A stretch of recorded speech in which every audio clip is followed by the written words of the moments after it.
Hello my little worms, I'm Day and welcome back to Halfling Versus, the show where we put our most terrifying and vicious adversaries against one small hairy boy named Jeremy. And today we are fighting the Swordcaster. Now this is going to be a slightly different Halfling Versus because I've actually already recorded the fight. It took 2 whole hours. I did it without any commentary because God, it was grating on my soul. So I guess I have to do post-commentary for this one. But first, let's just go over the issues that I ran into. So, firstly, I did try it on this map, and getting it to go into the water is impossible because of how it floats, and it can just climb up the sides even if you trick it in. I tried to do the same thing on the Dynasty map, and it's still impossible for it to really do anything because it can just move around in the water completely freely. So, drowning it doesn't work. It's a ranged unit, so it doesn't really go close to the edges. It will just stick near them and then attack you. It doesn't have any time delay between like its shots. Like there's no like cooldown time period. It's just every half a second it will fire a sword at you no matter what. And that fact is, even if it sees you and then stops seeing you, it will then continue still throwing the swords in your direction even while it can't see you. In any direction that you happen to be around this thing. And its initial range that it takes before it will start throwing swords at you when it first sees you seems to be different to when, like, the range that it will stop throwing swords when it can no longer see you, as I've had swords be thrown at me from halfway across the bloody map. This unit was a real goddamn bastard to try and beat.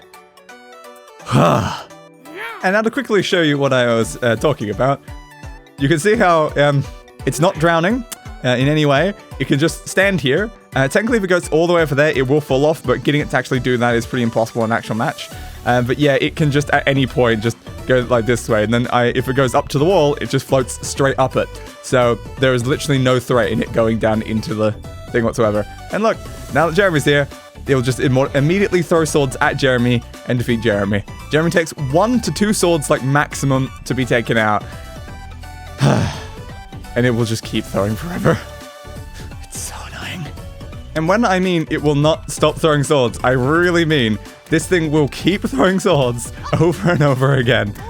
And I've like sat here for like minutes at a time, and it's just, yeah, it'll just completely cover any object in front of you with swords, even while it can't see you, until eventually some of those swords get through gaps, and you are done. God, this unit is horrible. So how did I go about beating it, you ask? And now to start the post-commentary. So, I ended up trying to do this on the Dynasty map because I know that there's one section on the Dynasty map where the unit's pathfinding AI seems to make them get very close to edges. And it's, well, you'll see in a second, but yeah, that's the sword thing all the way out here. Because I needed it far away for Jeremy to be able to survive here. I'm showing you my closest defeat before I show you the actual successful run, because I really wanted to actually show this one, because it really annoyed me. So, I'm specifically going off of this section here, because I remember from previous things that units were quite prone to fall off there. It's a lot more useful when you've got a unit with momentum, which this one didn't, so it's not particularly useful. Now I'm trying to really, like, squeeze myself across this, like, thing. Because it, like, you've got the top of the tree above you, crushing down on you, it's very easy to fall off there. And I need to specifically at this section, because that section of the tree that was above me, I need that to block the potential of him seeing me. And then he falls down, and one sword randomly hits me on his way down, because even as he's falling, as I specified with the distance thing, he will just keep throwing, like, sort of regardless of how far away he is. So even while he's all the way down there, he's still throwing swords up. And if a single sword hits Jeremy, before Jeremy wins, Jeremy will die way faster than it will as it's falling. Now, for context before this clip, it has now been about 30 minutes, I'd say, since the last clip that we saw, which was the only even close to successful run that I've had in the entire 2 hours of doing this. And here we go. So, as before, we're just climbing down the rocks, trying to get onto the tree, which fails like half the time I try to do it. It's not a consistent method. I probably could have found a better method, but after doing it for like over an hour, I was like, I'm going to succeed on this tree no matter what. And yeah, Jeremy's getting a little like stuck here this time, which was a little mildly annoying.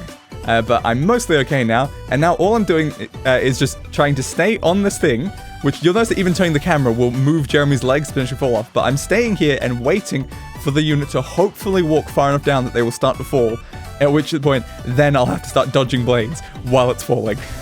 So I am very concerned right now, and I'm just trying to get like a view like over there to see if I can see if it's coming or not, which is very hard because just moving my camera could potentially make me fall. So I've got to be really careful. I'm mostly paying attention to where Jeremy's legs are at all points. And then it falls. It throws two things. They both hit the bottom. It's out of the range, and it's done. And now, where's me unmuting my mic? There it is. There it is. It's been 2 hours. I'm free. I'm free. Oh, that feels good. Oh, God. Good job, me. Good job. You did it! You did it, me! You did it! Now it's just gone back to the beginning of the clip, which is actually a much earlier one, I imagine. But victory! We did it eventually. But as I said, it took 2 whole hours of constantly trying this tree trick to actually try to win. And we only had 2 close runs. That one where a single sword happened to hit Jeremy and it was enough to kill, and the actual successful run there. But God, never again do I want to find this bloody unit. It's so hard. It's just so hard, man. It's too hard. Far too hard. And now as my repeated failures play out behind me, I should do the outro. God, I hate that unit so much. Anyway, if you liked the video, be sure to leave a like, and why not subscribe to the channel for more content like this, and ring that notification bell. It does something, and I still don't know what. And follow me on Twitter for updates and to see my thumbnails in a larger size, as well as announcements of streams whenever those come back. Whoop, another fall.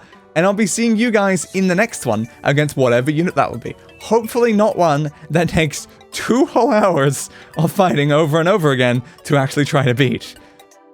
Oh God. Never again. I don't know if that's the longest we've ever had a specific unit take. Because I remember like way back the balloon it took like an hour or 2. But this one might have been the longest. Because that was just so much time. I think at like the beginning I was trying to like record like commentary and stuff for it, but I realized quickly I just need to mute my mic, do max concentration, and just do this thing and then post commentary it. And I'm glad I did. Because like I feel like if I actually recorded it could have taken 4 hours. Because I wouldn't have been concentrating as hard, and probably not worth it. Anyway, I'll see you guys in the next one. Goodbye, everybody, and roll the outro. I gave that bastard what he deserved. A funeral.